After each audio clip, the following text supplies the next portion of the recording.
Hello everybody, my name is Shields and welcome back to OSR Tactcis. Still fanning out some things, still trying to figure out what I want to do with the series, but we're going to be doing something a bit more advanced than the first pilot episode, and we're going to be running a adventure from my current campaign playing White Box. This is a Swords and Wizardry based game. It's available for free on DriveThruRPG, and you can buy it at cost on Amazon. It's a recreation of the original rules, basically, with Swords and Wizardry rules added on top of that. And today we're going to be scouting around this forest here, looking for a hideout of goblins. So allow for me to share today's quest with you. This quest is called the Goblins of Thornshade. For weeks, the people of Rivenbrook have been terrorized by a clan of goblins. Hunters and travelers have been spotting goblin patrols in the northeastern fortress. Lord Tankard has offered a reward for anyone who can push the goblins out of his territory. So, going into the regional map here, this town right here is the town of Rivenbrook, where my party is currently situated. Number 5 here is going to be a castle belonging to Lord Tankard, and then as you can see, we've got some forest and some mountains to explore in here to see if we can find these goblins. Alright, so introducing the party members now. So the first party member is this fellow right here, Galderan Stormchaser. As you can see by his character sheet, he is a level 4 fighter. He's got 22 hit points.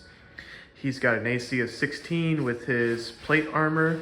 He's equipped with a helmet and a +2 magical warhammer. He's got 20 arrows with a longbow. Highest status charisma with a +1. And he has currently 4 hirelings under his command, which are soldiers, which are going to serve as bodyguards, particularly to protect the magic user party member that I also have in this party, but I also will be using them to kind of beef up the numbers of my party. And the second player character in this party is Seraphin Dagraven. He's a 3rd level magic user with 11 hit points, an AC of 12 with no armor. He has a sling, a helmet, he's got some stones on him, and for his spells he has sleep and protection from chaos. And I didn't update his journal yet, but the last adventure we were attacking a necromancer tower, and now he has a spellbook of necromancy. So he has stuff like Chill Touch, he has stuff like Animate Dead, a whole bunch of other things that I have written in my notes. I'll have to update his stuff later, but now he also has access to those spells as well. And he will be represented by this 15mm miniature from Splintered Light.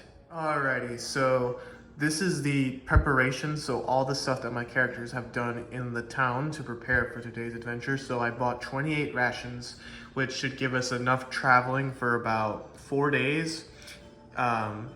So 3 days of traveling, and then we have 1 day to get back before we start running out of food. I paid all my hirelings, so that was 20 gold each because of those 4 soldiers. And then we had to hire a torchbearer, and then we purchased 4 rations. And then actually there's one more thing I'm going to add to this. I'm actually going to buy torches, and so then I'm going to add that onto here. And 6 torches are 1 gold each, so I think I'm just going to go ahead and get at that point I think it may only take 2 hours, so I'll buy 2 6-packs of torches, which is going to add 2 more gold onto this total. And then we'll be ready to start adventuring in the wilderness. Alrighty, so day 1 in the wilderness, let's do it. Alrighty, so the first thing I want to do is we'll just move directly into this forest, into this hex. We can move 2 hexes a day. And then according to the chart here, we have to make a lost encounter at a 1 or a 2. So this is the lost. So we are not lost, and then I'm going to roll for the encounter. We do get an encounter, so let's see what that is. Let's go over to our wilderness tables here. And we are at forest. So let me go grab a D10 and let's get to rolling. Alrighty, rolling on this forest table right here. All right, so we roll a 10, which is going to get us in contact with a lycanthrope. Not very good at it for us. So let's see here. So there are no tables to spawn a lycanthrope, but we can go here. So let's look at our options. You know, solo RPG, sometimes we gotta wing it. So we've got a werewolf, a werebear, and a were-rat. So 3 options to choose from. That sounds like a D6 roll. 1 to a 2, we got a werewolf. 3 to a 4, we got a werebear. And 5 to 6, we got were-rats. So let's go ahead and roll that. All right, so we might be dealing with a werebear here. They cannot be hit by normal weapons. Okay. If they're brought, they will become a lycanthrope. All right, so then we roll for a surprise before we make any decisions here. All right, so the first roll I'm gonna make is for the party. So we are surprised, but not the werewolf, or the werebear, my apologies. All right, so then we're gonna go ahead and make a reaction roll for the werebear to see what they're gonna do to us. I like to do things a little bit differently, just slight adjustments to these tables. I don't really like uncertain, just because it's very easy to land here and then we can just get uncertain over and over and over again. That's not really helpful for solo RPG. So the way I do it is anything that is higher than 7 is going to be positive, which means we're not going to be attacked, we're not going to be engaged. It's just like a passerby thing. Anything that is 7 or lower is negative, and at which point I have to make another check. And if it's 7 or lower, they're going to attack us. If it's 8 or higher, they're going to just prevent our movement, and we'd have to take another direction. All right, so anyways, I'm gonna go ahead and roll that here. So first reaction check is negative. So we're going to have to roll again to see if we're gonna end up in a fight, because we've got surprise. And yes, we're gonna end up in a fight because we've lost the surprise check. So we're going to now step into a combat. And then another thing I put on here, so as we began this adventure, I had my magic user prepare the sleep spell just in case. I won't be able to use it here because it only works on 5 hit dice or less monsters. However, we're gonna get ambushed. So the way that I do this in solo RPG is that a monster will typically attack the weakest character, which means the character with either the lowest hit points or the lowest armor class.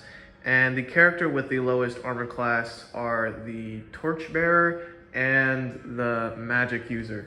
So it's gonna be a toss-up. So on a 1 to a 3, it's going to be the magic user. On a 4 to a 6, it's gonna be the torchbearer. So then I rolled 1 here. So it's gonna be an attack roll at +3, which means a 13 is required to hit. Let me just adjust some things here. So let's see here. 15 +3, 18. So that's definitely gonna be a hit. And the werebear does d6 +3 damage. So that's 4 damage, which means that my magic user should have 8 hit points left. He has 11, so 10, 9, 8, 7. So the magic user is reduced to 7 hit points. Sorry for all this flipping here. This is my campaign notebook, and this character's been alive for a while, so his stats are all the way in the back. So now we're at 7 hit points. And now we're at round number 2. So then we're gonna have to make some initiative rolls. So the black dice is the werebear, and the red dice is my party. So my party has initiative, at which point I'm gonna go ahead and try to flee this. So it's gonna be another roll on a 7 or less. I can't flee this round, On an 8 or higher, I'm able to flee this combat. Definitely cannot flee that. So I'm going to send in my fighter with a +2 mace to attack. 17 AC. +1, 16, so that's a hit. So he does D6 +2 damage. Oh shoot, bad roll. All right, so 5 damage onto the lycanthrope. So let's flip back to the quest notes. All right, so 5 damage, which would bring him down to 12 hit points. And now that they're engaged, the werebear has to attack my fighter. So he gets a +3 to hit. Alright, so that's definitely going to hit on a 19. So 8 points of damage taken. So let's see here. So we're bringing him fighter down to 14 health. Alrighty, so now it's the next round. So initiative will stay the same because this is classic D&D chainmail rules. So at that point, we're gonna just try to flee again. So on an 8 or higher. So that's a 7, so no good. So he's gonna have to defend himself again, rolling. I missed that attack, so then he will try to swing back, and that is a 1 right there. Let me see if I can grab a better, more readable dice. Alrighty, so that would make us go to the next round where we're gonna try to make another flee attempt. Ooh, just shy of that, so we don't make it, so I'm gonna have to swing again. 15. Now I believe I have a +2 because I'm level 4. Right there, +2 to hit. So that is a hit right there. So mace +2. So he takes 3 points of damage.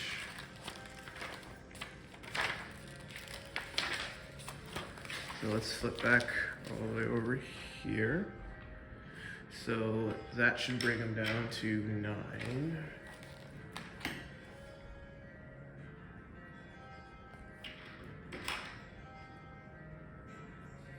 Okay. But then he gets to make a swing towards me. And then that will be a hit, at which point I take 8 points of damage. So let's flip on over. Yeah, feel free to pause and look at my campaign notes if you want. So let's see here, 8, which means I'm reduced to 6 hit points, and now I have lycanthropy. So let me write that on here. So Galaran. Contracted lycanthropy.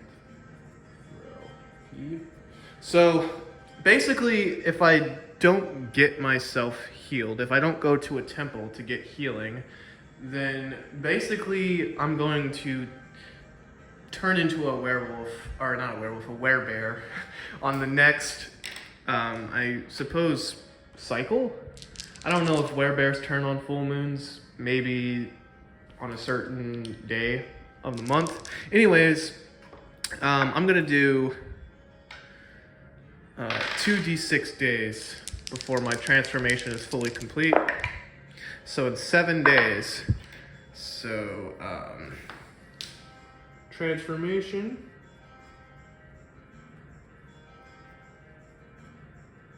So let's see, I like to do boxes. So 1, 2, 3, 4, 5, 6, 7. So I basically got a week. So over the course of this adventure, or until I get healed, Galaran is turning into a werebear. So his features are going to become more bear humanoid hybrid like as time goes on, and if I get to day number 8, then I'm a full werebear. Therefore, you know, he's a hostile NPC. He's no longer in the party, and he actually might just try to kill everybody. So we're going to the next round now, and we're gonna try to flee out of here again. Can't do it. Got no choice but to attack. That's not enough to hit, unfortunately. So then he's going to try to swing back. 17 hits, plus 3, so 8. And you might be asking me, why aren't the soldiers doing anything? Well, that's simply because they don't have magical weapons, so they can't even do anything if they even wanted to. Anyways, man, my fighter is dead.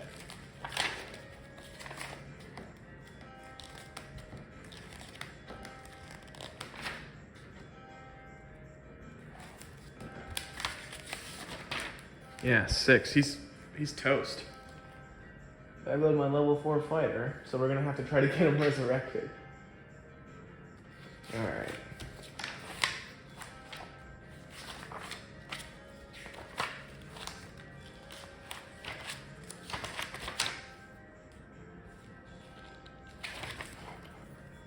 So let's see here.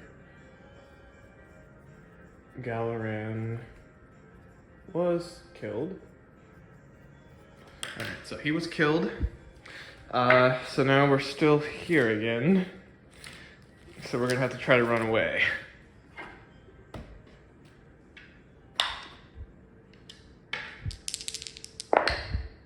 Still cannot run away. So he's gonna just try to swing at my magic user. Failed. Alright, so let's see here. Let's see if we can break out of here. 8. All right, cool. We're out of here. So, party flees. And then we're gonna retrieve Galaran's body. Galaran's corpse. Retreat. All right, so we've got his body, and we're gonna have to reroute ourselves back to heal our fighter. So let's go ahead and hop over to that. Okay, seeing that we've only moved 1 hex, we're going to be able to go back into the town with no worries because it's a safe haven, and then we can rest that day. So we're going to return back, so allow me to readjust some things here. All right, so we've returned to the town.